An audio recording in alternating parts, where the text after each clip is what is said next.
ഇത് കണ്ടോ, ഇതാ ചാമ. ചാമ അരി എന്ന് പറയും, മില്ലറ്റ്.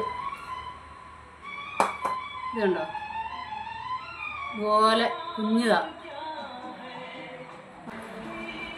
നല്ല വൃത്തിയായിട്ട് കഴുകി ഒരു 7-8 പ്രാവശ്യം കഴുകിയെടുക്കണം. എന്നിട്ട് ഞാനിങ്ങനെ അരിപ്പിക്കകത്ത് അരിച്ചു വെച്ചിരിക്കുക.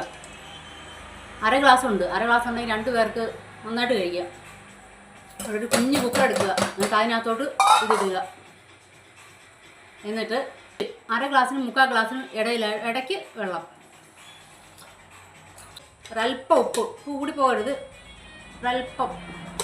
എന്നിട്ട് ഒരു തുള്ളി വെളിച്ചെണ്ണ, ഏതെങ്കിലും എണ്ണ, ഒരു തുള്ളി ആവുള്ളൂ ഉണ്ടോ, അല്ലെങ്കിൽ ഉണ്ടല്ലോ കുഴഞ്ഞു പോവും.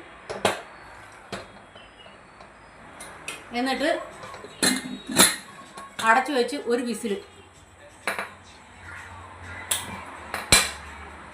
പ്രഷർ പോയി കഴിയുമ്പോൾ ഇത് എടുക്കണം. എന്നിട്ട് ഉണ്ടോ, എടുക്കുമ്പോൾ ഇങ്ങനെ ഇരിക്കും.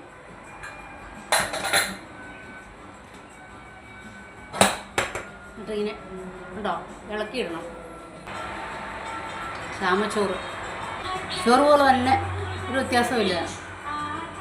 ഉണ്ടോ, ഞാൻ പറഞ്ഞ പോലെ വെക്കണം.